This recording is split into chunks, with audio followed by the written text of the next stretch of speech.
Billionaire boss's baby wouldn't stop crying on the plane, until a poor girl did the unthinkable. The crying started before the plane even left the gate. Sharp, relentless, slicing through the hushed murmurs of first-class passengers who were accustomed to champagne, silence, and control. The baby's cries bounced off the polished surfaces of the cabin, turning heads, tightening jaws, summoning disapproving looks. Alexander Roth noticed every single one. He was used to being watched. Billionaire CEO, tech mogul, man on magazine covers. But this was different. This time, the stares weren't admiring, they were irritated. Judging. As if wealth should have bought him a quieter child. He shifted his 6-month-old daughter, Lily, against his shoulder, rocking gently. "It's okay," he whispered, though nothing about this felt okay. Lily's tiny face was flushed, her cries desperate, as if something inside her was breaking. Alexander had tried everything. Formula, pacifier, gentle bouncing. Even the flight attendant's well-meaning suggestions had failed. The nanny he'd hired for the trip had called in sick last minute.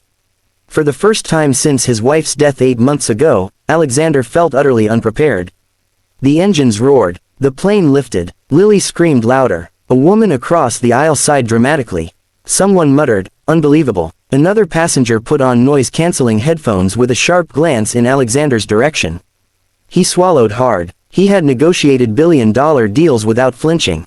But this helplessness clawed at him. Then he noticed her. She was sitting 2 rows back, in economy, visible through the gap in the curtain. Young, thin, wearing a faded hoodie and worn sneakers. A frayed backpack rested at her feet. She couldn't have been more than 20. Unlike everyone else, she wasn't annoyed. She was watching Lily, with concern. When the turbulence hit, Lily's cries turned shrill, panicked. Alexander stood, pacing carefully in the narrow aisle, murmuring apologies to the cabin. His hands trembled. Suddenly, a soft voice spoke behind him. "Excuse me, sir." He turned. It was the girl. "I don't mean to intrude," she said quickly, eyes downcast, "but, may I try something?" The cabin froze. Alexander blinked. "Try, what?" She gestured gently toward Lily. "I used to help take care of babies at the shelter where I grew up. Sometimes they cry because they need something familiar. Not food, not rocking, just comfort." A ripple of disbelief passed through nearby passengers. A poor girl from economy offering advice to a billionaire in first class. Alexander hesitated. Every instinct screamed no. He didn't know her. He was responsible for Lily's safety.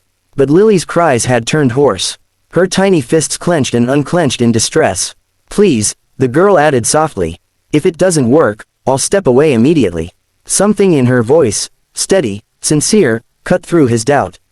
He nodded. She approached slowly, hands visible, respectful. The flight attendant hovered nervously, ready to intervene. The girl didn't take Lily.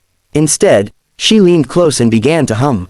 Not loudly, not showy, a simple, lilting melody. Then she whispered something, words Alexander couldn't hear, while gently rubbing Lily's back in slow, rhythmic circles. Within seconds, the crying faltered. A few more hums. Lily's body relaxed. And then, silence. The baby sighed and nestled into Alexander's chest, fast asleep.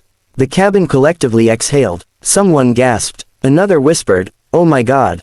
Alexander stared down at his daughter, stunned. His throat tightened painfully. "How did you?" he began. The girl stepped back, already retreating. "She just needed to feel safe," she said. "Babies can sense grief, you know." That stopped him. "What did you say?" She hesitated, then met his eyes for the first time. "I lost my mother when I was little." Babies know when the person holding them is hurting. Alexander felt something crack inside him.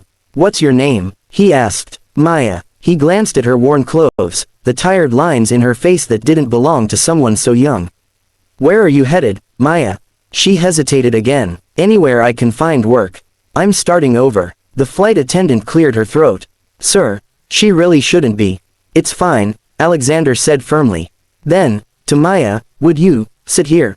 Just for the flight?" Whispers erupted. Maya looked mortified. "I don't want to cause trouble." "You already caused a miracle," he said quietly. She sat. During the rest of the flight, Lily slept peacefully. Maya showed Alexander how to hold her, how to read the subtle signs of discomfort. She never asked for anything. Not food, not thanks, not money. When the plane landed, Alexander felt dread instead of relief. At the gate, he stopped her. "Maya, I don't believe in coincidences. She smiled sadly. I do. They're how I've survived. He reached into his pocket, then stopped himself. Instead of offering cash, he handed her a business card. My company runs scholarships and paid internships. Housing included. If you want, I'd like to help you start over properly. Her hands shook as she took it. Why? He looked down at Lily. Because you helped me when I had nothing left but money. Tears welled in Maya's eyes. I didn't do it for that. I know, he said. That's why it matters. Months later, headlines would talk about Alexander Roth's surprise philanthropic expansion. About a young woman rising quickly through the foundation's leadership. But none of them would mention the real beginning. A crying baby, a broken father, and a poor girl who chose compassion, at 30,000 feet in the air, when everyone else chose annoyance.